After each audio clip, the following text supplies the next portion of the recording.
Seja bem-vindo a mais um encontro do Diálogos de um Rabino. Como você já sabe, nossos encontros têm o apoio da Rosette, da Fullwood e da Helbor. Comunicação e trabalhos técnicos ficam a cargo de Jairo Roisen. O meu bate-papo de hoje será com o empresário David Diesendruck.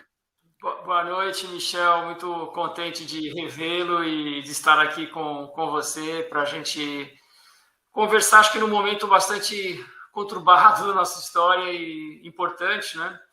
E hoje à noite, nada é coincidência, né, Michel? A gente está começando um novo mês, né? Um mês importante, né? Que a gente vai ter a festa de Pêssar, que fala de liberdade, democracia, enfim. Então, acho que é uma noite bem oportuna para a nossa conversa de hoje. Totalmente de acordo, David. E eu vou querer que você me conte um pouco sobre a história por trás da Carta Aberta a favor da democracia em Israel. Antes disso, eu vou contar um pouquinho para as pessoas quem é o David Diesendruck, formado em administração de empresas pela Fundação Getúlio Vargas, com curso de extensão em Wharton School, na Filadélfia, atuou como vice-presidente da Walt Disney Company em Los Angeles e Miami, atual presidente do Instituto Brasil-Israel, nosso querido IBI, empresário e CEO da Redibra, agência de licenciamento e extensão de marcas. Membro do Conselho da Licensing International nos Estados Unidos, Fundação Abrinq, Hospital Albert Einstein e diretor da Federação Israelita do Estado de São Paulo. David, mais uma vez, bem-vindo, obrigado por disponibilizar tempo para essa nossa conversa, e a gente já pode ir direto para a conversa sobre a Carta Aberta a favor da democracia em Israel. Como surgiu a ideia e a iniciativa dessa carta? Olha, Michel, a gente, em primeiro lugar, é muito sionista, né? A gente entende que a nossa identidade, além de toda a questão judaica, obviamente, mas é muito ligada a Israel também. Então, qualquer coisa que toque, né, seja a questão judaica ou a questão de Israel, do sionista, toca muito a gente. E toca de uma maneira muito interligada, a gente não vê separado, né? A gente até fez um episódio, a gente tem um podcast do Eu Com Isso, de um artigo que eu escrevi, né, de Teremos Netos Sionistas, né? E que causou, enfim, bastante debate, foi muito interessante, porque as pessoas ficam falando, poxa, mas dá para separar o judaísmo do sionismo e tal? Enfim, eu acho que não dá. Então, a gente começou a ver essas manifestações todas em Israel e falou, poxa, o IBI, acima de tudo, defende valores. Né? Essa é a nossa pauta. Né? A gente não tem partido político, nós somos totalmente apartidários, nós somos políticos, não tem como não ser político. Né? Aliás, o silêncio é uma política também. Né? Então, a gente começou a ficar muito incomodado. A gente defendeu muito a democracia aqui no Brasil, né, durante o último governo, fomos bem vocais nessa questão. A gente falou, poxa, se a gente ama Israel, né, o nosso sionismo tem que ser expressado, tem que ser vocalizado num momento como esse, onde a democracia em Israel está em risco. Se a gente aqui no Brasil, brasileiros, lutamos, fomos muito vocais com relação a um perigo que, no nosso ver, havia com relação à democracia no Brasil, a gente acredita que também é nosso dever defender ou ser vocais com relação a um risco que existe hoje em Israel com relação à democracia. Então, de uma forma muito natural, orgânica, verdadeira, porque o IBI defende esse tipo de valor, e eu acho que até a gente demorou um pouco, tá?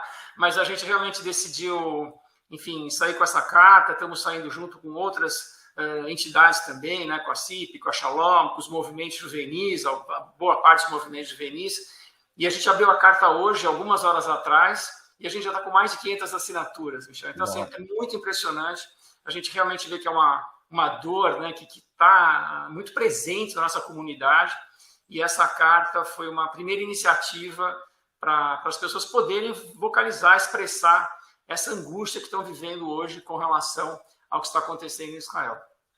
Isso é importantíssimo, e eu assinei a carta antes de começar essa conversa com você, e me identifiquei muitíssimo com o que aparece lá escrito. Eu acabei de chegar de Israel, faz 2 dias, E eu fui convidado pela Federação Israelita de Nova York para me somar a um grupo de 24 rabinos de todo o estado de Nova York, das diferentes linhas religiosas, reformistas, conservadores, ortodoxos, que foram juntos para Israel. Número 1, para mostrar solidariedade a Israel nesse momento de crise, porque é um momento de crise muito duro.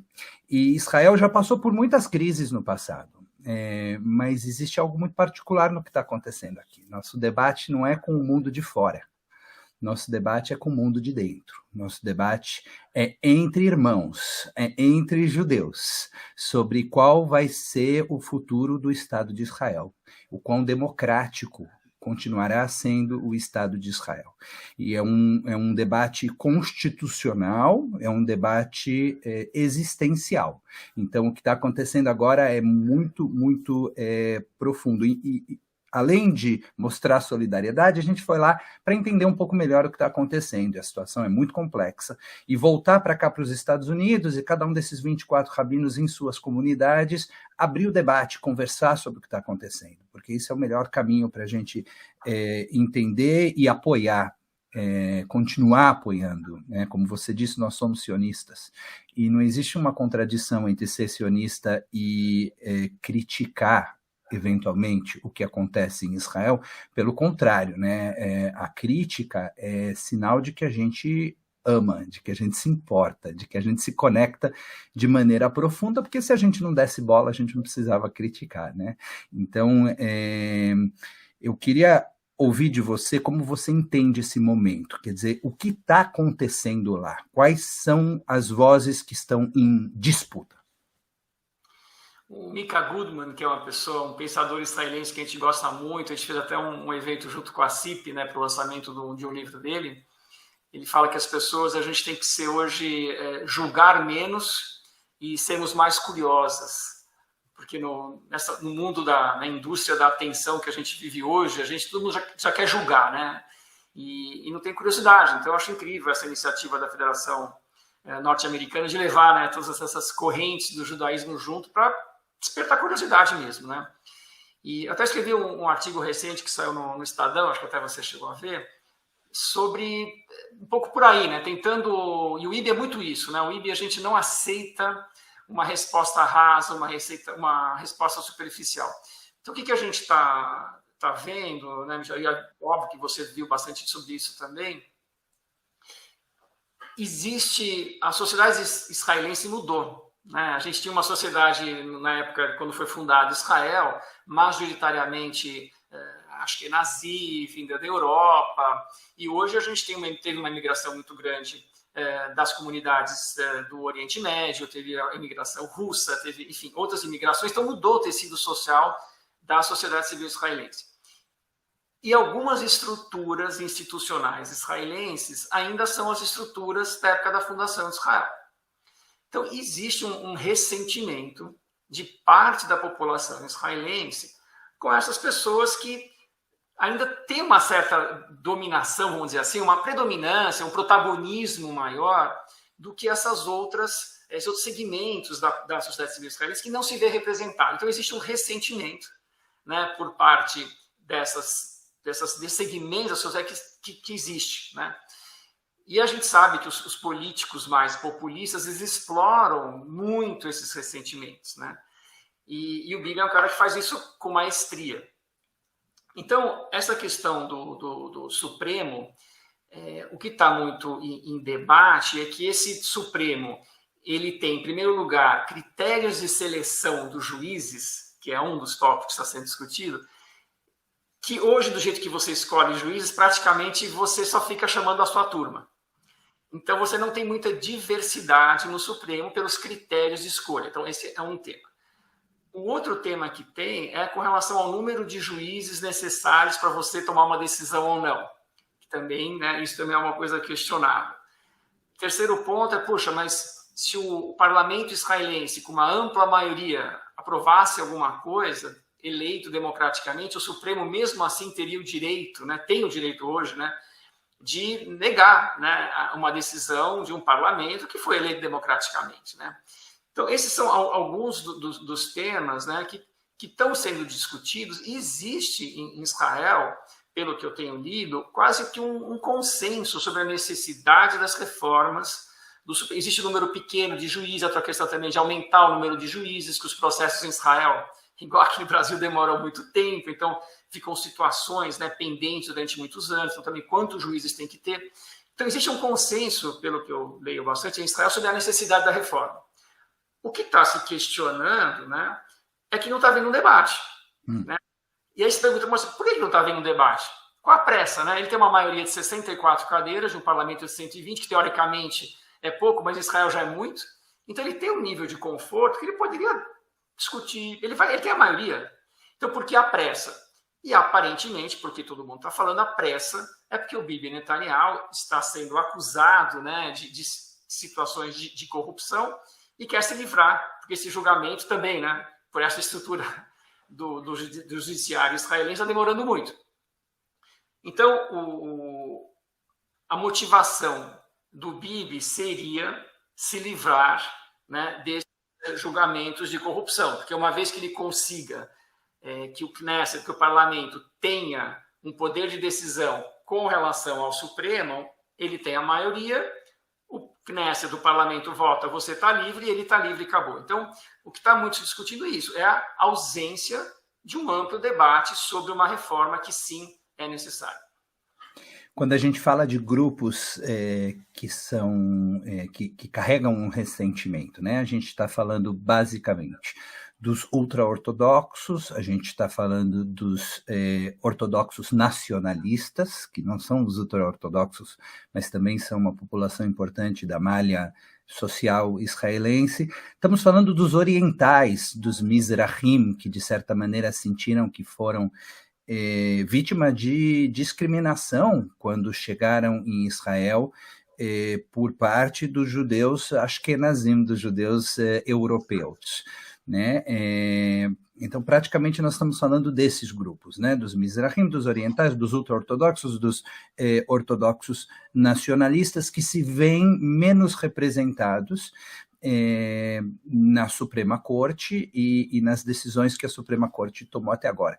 E para complicar essa história, Israel não tem uma Constituição federal, né? Então, existem as chamadas leis básicas, que são utilizadas para decidir questões principalmente ligadas a direitos humanos e etc.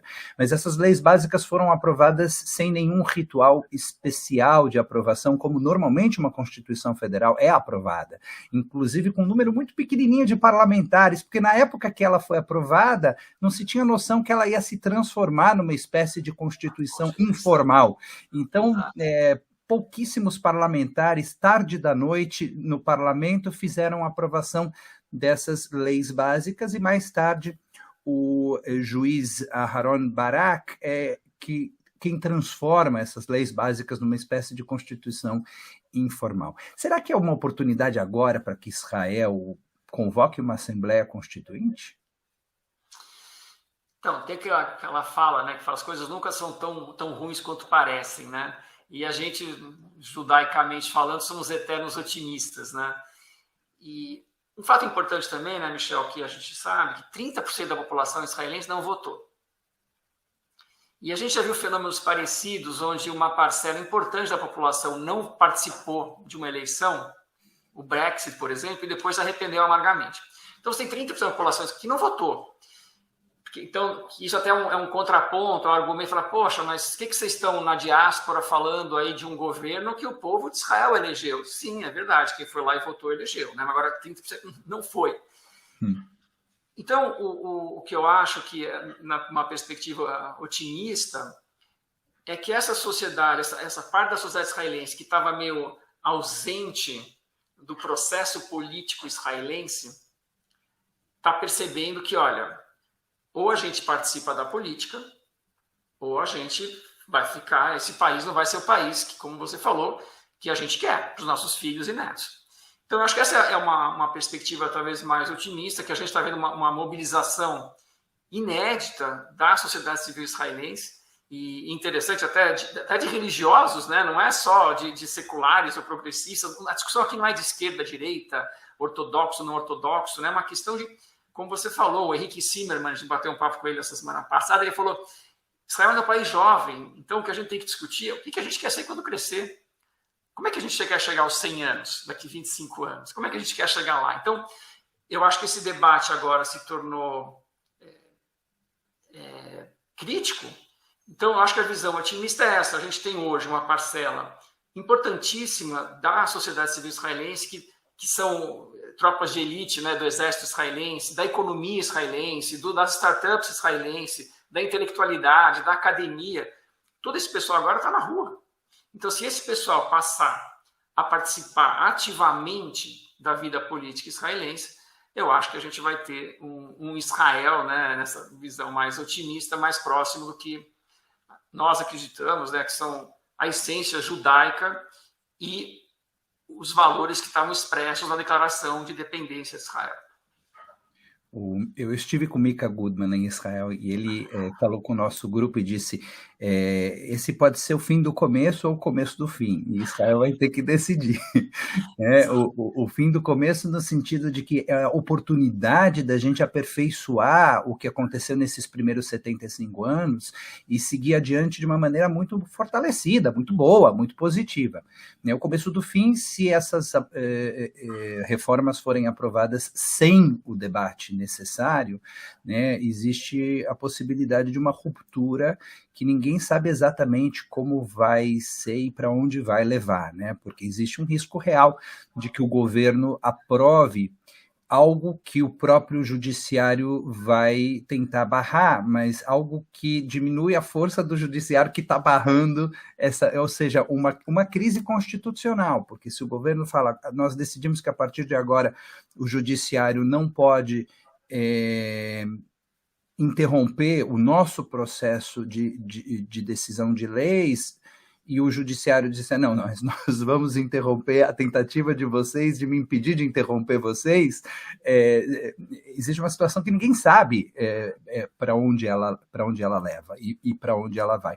E existe aqui uma situação muito particular que talvez seja, David, importante a gente esclarecer para quem está ouvindo a gente, que o judiciário é praticamente o único que tem algum tipo de controle, de contrapeso em relação ao governo. Porque uma vez que o governo tem maioria no parlamento, então o executivo e o legislativo passam a ser praticamente o mesmo corpo. Então nós não temos três poderes em Israel. Nós temos um poder que é o judiciário e um outro poder que é o legislativo e o executivo em conjunto. Então, a importância de ter contrapeso, né? O contrapeso do judiciário é essencial, porque é isso que vai permitir que as minorias, que inclusive hoje podem estar no governo e amanhã podem estar fora do governo, e a gente quer que elas também tenham os seus direitos protegidos, né? Para nós, como judeus liberais, progressistas ou o que for, a defesa dos direitos da ultra-ortodoxia é também um valor. Claro. E nós queremos que a ultra-ortodoxia tenha espaço para se desenvolver dentro de Israel. Então, essa aprovação pode, inclusive, colocar em risco no futuro a liberdade da própria ultra-ortodoxia, que, embora cresça bastante, continua sendo uma minoria dentro do Estado. Então, a situação é bastante complexa. Eu fui para a manifestação no último sábado à noite e, como você falou, é bonito ver o engajamento da sociedade israelense, né? Como um todo, pessoas religiosas e seculares nas ruas, intelectuais, crianças, adultos, enfim. O que está acontecendo é bonito e a gente torce com todas as nossas forças para que isso leve para um lugar bom e para um lugar positivo. Eu queria acrescentar um ponto, claro, né, que eu acho que é super importante, né? A gente, falando da nossa história, a gente sabe que o Sinat Hinam, né, o ódio gratuito, já acabou com o nosso templo, né? Então, acho que isso também é um impacto, muito essa ruptura, né? É muito assustadora sobre essa perspectiva, né? O nosso templo foi destruído pela desunião, pelo ódio entre os judeus. Então, né, Deus nos livre, mas a gente não quer uma destruição do Estado de Israel novamente por um ódio, né, entre os judeus. Então, acho que essa é uma bandeira que a gente tem levantado, além da defesa da democracia, é a defesa da união do povo judeu. Né? A gente não pode ficar estimulando, no Brasil ou em qualquer lugar do mundo, né, uma segregação, um cancelamento, uma discriminação entre nós, que infelizmente está acontecendo, e a gente está vendo em Israel isso chegar em níveis muito preocupantes. Então, só queria falar essa questão também da união, né, do nosso povo. Somos muito poucos, né, para ficar brigando entre nós. Isso é importantíssimo, e o presidente de Israel está desenvolvendo um papel muito bonito, no sentido de tentar manter essa união. Ele está muito preocupado, ele fala de Milchemet Achim, né, que em tradução livre seria uma guerra civil, uma guerra entre irmãos, né, e é tudo que ele está tentando evitar, e ele está desempenhando um papel moderador bastante central e bastante importante. David, a gente vai voltar para esse assunto, porque no final da nossa conversa eu quero que você conte sobre a mobilização que vai acontecer nesse domingo, mas antes de chegar lá, conta para a gente um pouquinho como nasceu o IB e como hoje o IB trabalha. O IB nasceu, o Cláudio Bobrov e eu, a gente na época, 6, 7 anos atrás, estava tendo das guerras de Gaza, e a imprensa sempre, né, no nosso ponto de vista, né, o outro lado acha o contrário, mas muito crítico de Israel. A gente falou, poxa, temos que fazer alguma coisa, aquela famosa frase do Hillel, né, se não for agora, quando? Se não for eu, quem vai ser? E se for eu apenas por mim, então quem eu sou, né? Então a gente falou, pô, não adianta ficar jogando essa questão para Israel. A gente sabe que Israel tem uma questão com a informação, enfim, tem outras prioridades, enfim. Então, a gente falou, poxa, a gente tem que começar a fazer isso. Então, a gente reuniu o Fundo Comunitário, a Federação, que era, na época, o Cláudio era o presidente do Fundo Comunitário, a Federação Israelita, o presidente era o Bruno Lavskovsky, e a CONIB, que o presidente era o Fernando Lotenberg, falou, olha, vamos fazer alguma coisa juntos e tal. E a nossa pauta tem que ser defesa de valores. E algumas vezes, né, Michel, dentro da arquitetura comunitária, do nosso ecossistema, as entidades institucionais, elas tem que ser políticas, tem que ser um certo jogo. E algumas coisas elas não podem falar, talvez, como gostariam de falar, até porque são representativas de toda a comunidade judaica, que, como a gente sabe, é diversa e plural, ainda bem, né? E a gente enriquece muito isso, né? Então, eu falo, poxa, mas ela é importante, dentro do ecossistema comunitário, a gente ter uma entidade, um grupo que faça parte do ecossistema comunitário, mas que levante a bandeira dos valores, sempre. Doa quem doer, né, quem está no poder ou não está no poder, mas que levante a bandeira da defesa dos direitos, né, dos direitos humanos, desse valor. Então, assim, começou um pouco o IB, né, e aí o que a gente foi percebendo que a gente fazer o que a gente chama da asbará clássica, né, aquela divulgação israelense clássica dos anos 50, que tinham igual, né, dizendo que Israel é tudo maravilhoso, espetacular e tudo mais, que não funciona. Né? Não toca corações e mentes dos jovens hoje. Os jovens hoje têm acesso a todo tipo de informação. Seria mais para chapa branca, né? Então não cola, né? Eles recebem manuais e aulinhas nas escolas, ou em casa, ou nas sinagogas, e aí quando vão para a universidade, começam a escutar narrativas que eles nunca escutaram, e aí ou eles ficam, nossa, né, fui enganado, nunca me falaram sobre isso, né? Não sabem como responder. Então, o que o IB faz, ele traz, como a gente falou no começo da entrevista, da conversa, a complexidade.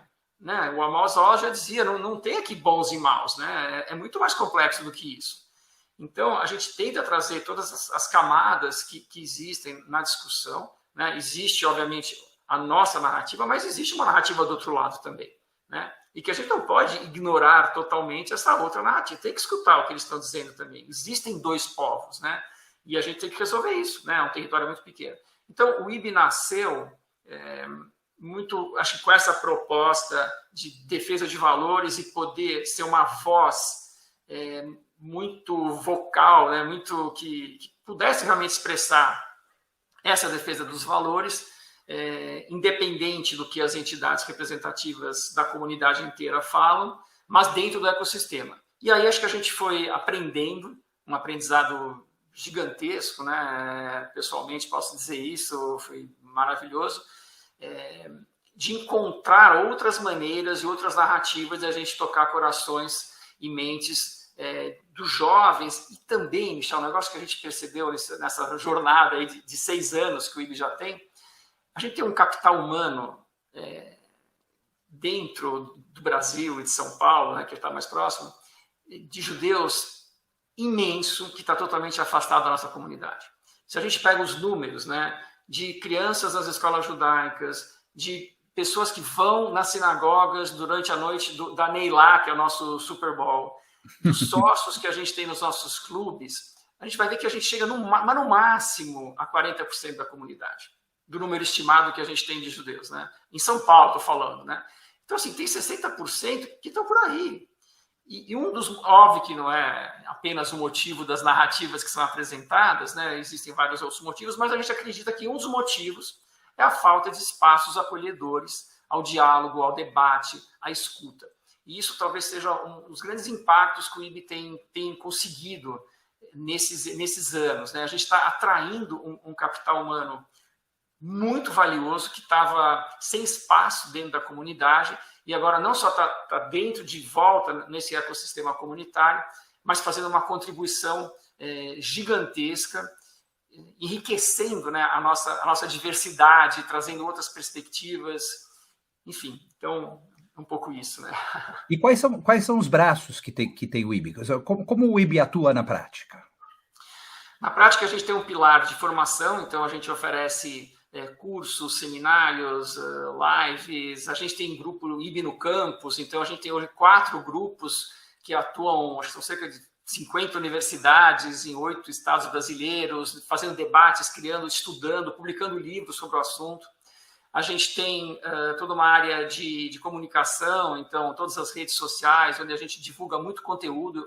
Eu acho que eu posso afirmar com bastante tranquilidade, hoje o IB é o maior produtor de conteúdo proprietário sobre Israel no Brasil. Uau. A gente é impressionante, Michel. Acho que você recebe, é difícil, eu não consigo acompanhar tudo que o IB produz, né? Porque a gente tem podcast, tem newsletter, né? Tem a Daniela Kresh mandando matérias de Israel toda semana, os colaboradores, analistas. Então a gente realmente produz muito conteúdo sobre Israel, acho que esse é outro pilar muito importante. A gente faz um trabalho também muito relevante com formadores de opinião, onde a gente leva essas pessoas para Israel. Então, nosso último grupo, ano passado, o tema foi judeidade e negritude. Então, a gente levou lideranças da comunidade negra brasileira para Israel, e não tem nada como você levar as pessoas para Israel, né?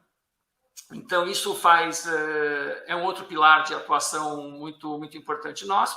E o outro pilar que a gente atua junto à imprensa, que também hoje, posso afirmar com bastante tranquilidade, hoje o IB é referência, é fonte dos jornais, né? Você pega a semana passada, acho que eles são em 4, 5 veículos, mídia impressa, mídia eletrônica, redes sociais. Então, hoje os jornalistas tiveram agora um grupo que a embaixada levou e os jornalistas foram para Israel e vieram falar com a gente depois da viagem, perguntando, porque eles querem justamente uma opinião com pensamento crítico.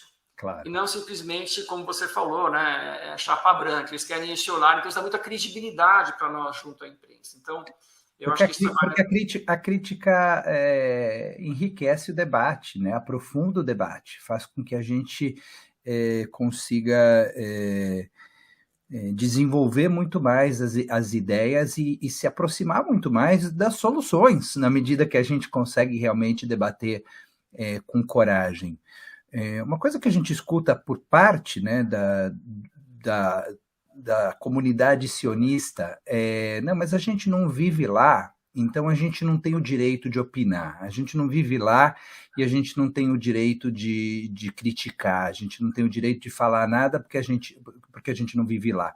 Como que vocês lidam com esse tipo de posicionamento de parte da comunidade? Legal que você está levantando essa pergunta, porque essa é uma questão, agora que você tem uma carta, obviamente já tem gente, né, até falando. Mas olha que curioso, né, Michel? Não sei se você chegou a ver, mas o Doron Almog, que é um herói em Israel e hoje é o presidente da Agência Judaica, e a Agência Judaica talvez seja o órgão máximo das relações entre Israel e a diáspora, né, clamando, né, urging, né, em inglês, urge, né, a diáspora a se manifestar sobre o que está acontecendo em Israel. Então, o presidente da Agência Judaica não tem validação maior do que isso, né? Ele falando, falem, vocês precisam falar. Porque, voltando um pouco no começo, né, Michel, é totalmente interdependente Israel e a diáspora. Né? Tem aquele, aí me corrija se eu estiver errado, mas Kol Israel Arevim Ze Baze, não é isso? Isso. Então, o povo de Israel ele é responsável um pelo outro. E como a gente já falou, a gente é um povo só. Então não dá para ficar falando, não, porque Israel é uma coisa e o Brasil é outra, e a comunidade nos Estados Unidos, na Austrália. Não, nós somos um só, a gente é interdependente. O que acontece em Israel impacta a gente aqui. Não impacta, lógico, eu não estou com meu filho, né, na fronteira com o Líbano. Tenho meu sobrinho lá, mas não meu filho. Então, assim, é diferente realmente. Agora, eu acho que, como a gente tem falado aqui, você amando alguma coisa, você se importando com alguma coisa, eu acho que você vai querer expressar. É importante, né, cara? É importante, acho que você expressar a sua opinião. Então, dentro desse conceito, né, que a gente tem que cuidar um dos outros, nós somos um só, existe uma interdependência. Israel é importante para a continuidade da diáspora. Né? Sem Israel, né, que como eu falei, é parte essencial da nossa identidade, como é que a gente vai dar continuidade às nossas comunidades aqui? Então, a importância é enorme de Israel. Então, como é que eu vou ficar quieto se eu achar que Israel está indo para um lugar errado, né? Ou esse governo de Israel está indo para um lugar errado? E aqui a gente fala, poxa, se eu sou brasileiro e moro em Nova York, eu não posso criticar um governo, eu sou menos brasileiro, né? Você em Nova York criticando um governo aqui te faz menos brasileiro, né? Te faz menos, né, no caso, como se o sionismo, né? O fato de eu estar no Brasil exercendo um pensamento crítico sobre Israel me faz menos sionista? Eu acredito que não. Então, é um pouco essa a nossa visão, Michel. Eu acho que é muito importante para quem se importa, para quem se sente, né, se comporta, quer expressar o seu sionismo, exercer participar dessas questões que estão acontecendo em Israel. Existe uma compreensão, de novo, de parte do público, inclusive da comunidade judaica, né, de que a esquerda ela apoia menos Israel do que a direita, né? A direita apoia mais Israel. Quando a gente chega lá em Israel, a gente começa a ver que as teses defendidas pela direita, por exemplo, em relação ao aborto, em relação à liberação das armas, elas não existem. Israel é um país bastante progressista em relação ao direito dos homossexuais, por exemplo, em relação ao direito ao aborto. Mais de 90% dos pedidos de aborto em Israel são aprovados e são pagos pelo governo. Então, existe, vamos dizer, uma interferência entre o que acontece lá em Israel e o que se compreende de Israel, o que vocês muitas vezes no IB chamam da Israel imaginária, né? É parte do trabalho do IB fazer essa ponte e esclarecer um pouco mais as pessoas sobre o que é a Israel real, como a Israel do século XXI lida com esses assuntos. Em Israel não existe comprar uma arma, entrar numa loja e comprar uma arma, o que nos Estados Unidos é possível fazer.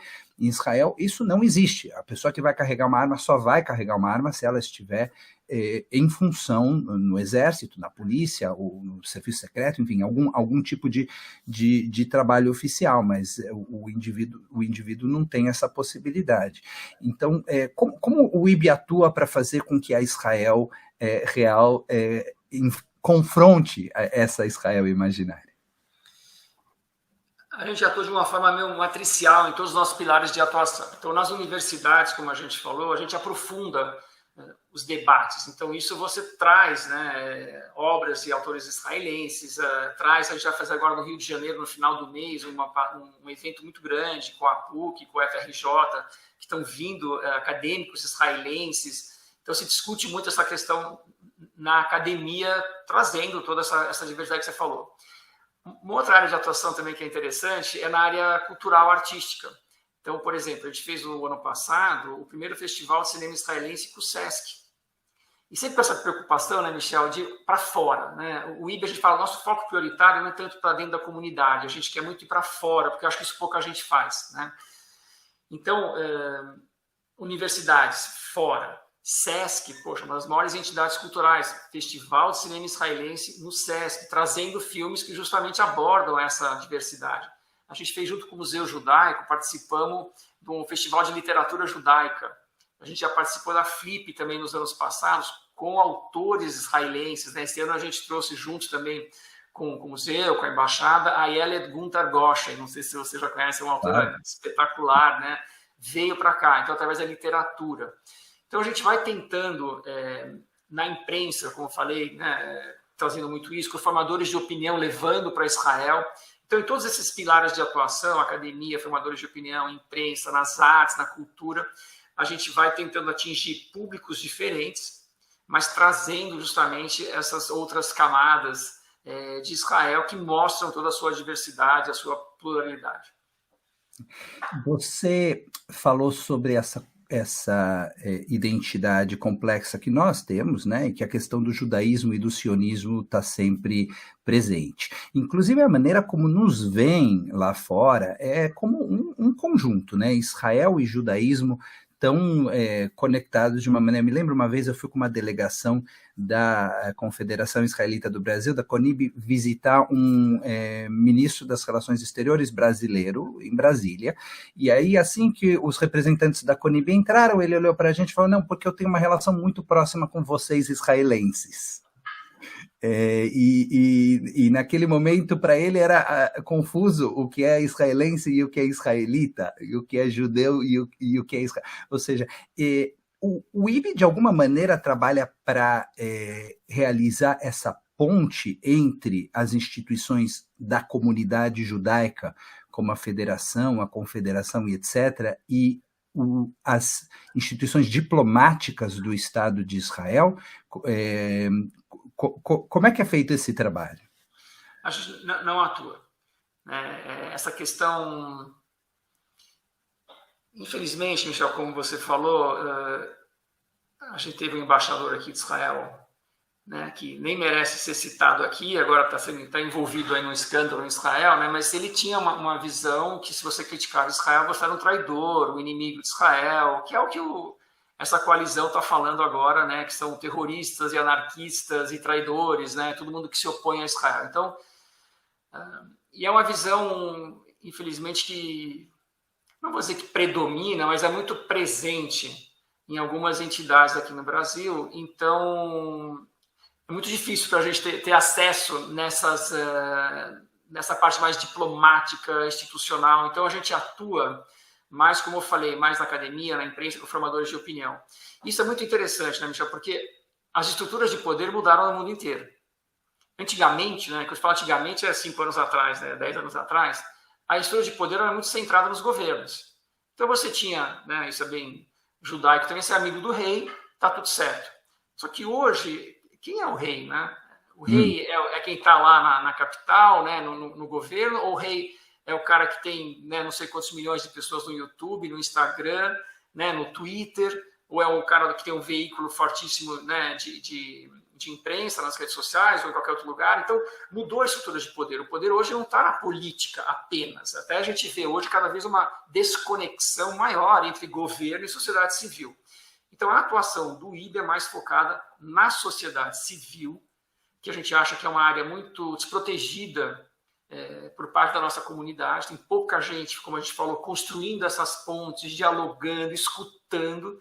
Então, a gente tem focado mais a nossa atuação nessa área da sociedade civil, e as outras entidades, enfim, fazem um trabalho, acho que bastante bom, com essa questão mais do poder político, governamental, diplomático. Conta pra gente um pouquinho sobre essa mobilização que vai acontecer no domingo. Então, obrigado aí pela oportunidade. A gente fez essa carta aberta, que está agora no ar, mas a gente achou que as pessoas, quando a gente fala muito de experiência, né, que as pessoas não querem ficar só assinando na tela, querem viver alguma coisa memorável, especial, enfim. Então, a gente vai fazer um ato que vai ser neste domingo, agora, na comunidade Shalom, às 16 horas, onde a gente vai, enfim, manifestar todo o nosso apoio à sociedade civil israelense. Então, realmente, nosso objetivo é que os israelenses que estão na rua saibam que existe pelo menos uma parcela da comunidade judaica está apoiando eles, que está querendo, enfim, acredita naquilo que eles estão defendendo, essa Israel democrática, dentro dos princípios da Declaração de Independência de Israel e do que a gente acredita também são os valores, os princípios judaicos. Então, essa é o objetivo dessa manifestação e também para essa coalizão atual saber que existe uma parcela da comunidade aqui que não está feliz. E por último, como acho que até já falei aqui, a gente ser consistente, né, Michel? Se a gente defende valores, então a gente está defendendo valores. Então não temos, para ser um pouco direto aqui, a gente não tem rabo preso com ninguém, né? A gente está, o nosso compromisso é com esses valores que a gente defende. Então esse ato é um pouco para dar oportunidade para as pessoas poderem extravasarem essa angústia, essa preocupação que elas estão tendo com o Estado de Israel e a vontade de mostrar isso para a população israelense que está nas ruas. Esse domingo, então, na comunidade Shalom, a partir de que horas? Às 16 horas. A partir das 16 horas, um ato pela democracia, a favor da democracia em Israel. Exato. Sabe que entre meus colegas rabinos existe uma discussão muito grande sobre qual deve ser o papel do rabino em termos de uma maior ou menor participação, envolvimento político, né? E eu tenho colegas que dizem, não, eu não falo sobre política, eu deixo política do lado de fora da sinagoga.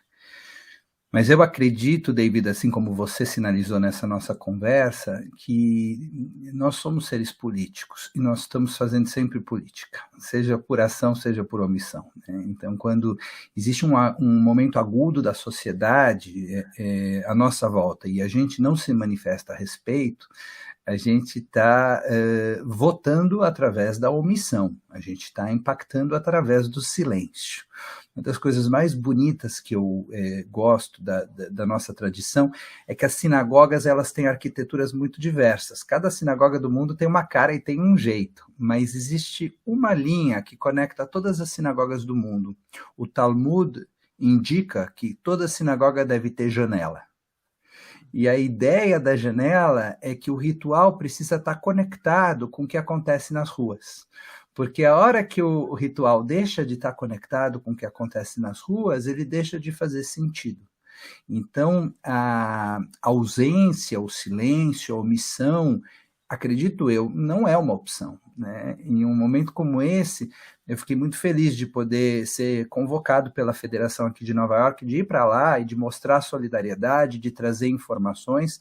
E, na verdade, eu fico muito feliz também com essa oportunidade, hoje, à noite, de te encontrar e de conversar com você, David, e de trazer um pouco sobre esse trabalho fantástico que o Instituto Brasil-Israel desempenha no sentido de aprofundar os debates, que são mais do que nunca necessárias. O que a gente deseja para Israel, mais do que tudo, é que haja debate, é que haja conversa, é que haja discussão. Nós temos no judaísmo como nosso maior legado para a humanidade, eu diria mais do que os 10 mandamentos, mais do que a crença em um único Deus, o monoteísmo, é a tradição do debate. A tradição do debate é o nosso maior legado. Quando a gente abre qualquer página do Talmud, a gente vai encontrar diversas opiniões sobre o mesmo assunto, nunca uma única opinião, porque o debate enriquece a nossa relação com a vida. Então, eu desejo que essa crise que Israel está vivendo agora seja resolvida não com um passe de mágica, nem com a vinda do Messias, mas com a vinda do debate, com a vinda da conversa, da discussão, e para isso acho que nós demos alguma contribuição durante esses 45 minutos que aqui nós passamos juntos. Te agradeço demais, fica à vontade de deixar aí tua mensagem final, caso queira, David. Bom, primeiro eu queria agradecer demais pela oportunidade, Marcelo, sabe que eu te admiro demais, muita saudade de você aqui no Brasil, muita saudade mesmo. A sua voz é uma voz importantíssima, acho que sempre foi uma voz muito importante para a nossa comunidade. E o que eu queria dizer, tem um outro ponto em comum, acho que as sinagogas, né, que é a direção para onde a gente reza, né? Que todas as sinagogas são voltadas para Jerusalém. E acho que isso também fortalece essa conexão que a gente estava falando, né? O judaísmo e o sionismo são inseparáveis, né? E da mesma maneira que a gente acredita tanto na importância da continuidade, de geração em geração, do judaísmo e do sionismo, né? Eu acho que é por isso que a gente está aqui, né? É realmente o que você falou, a gente não pode abrir mão daquilo que a gente acredita, e é isso. Acho que muito obrigado mesmo pela oportunidade. Obrigado mais uma vez e sucesso na manifestação neste domingo. Obrigado, Michel. Tchau.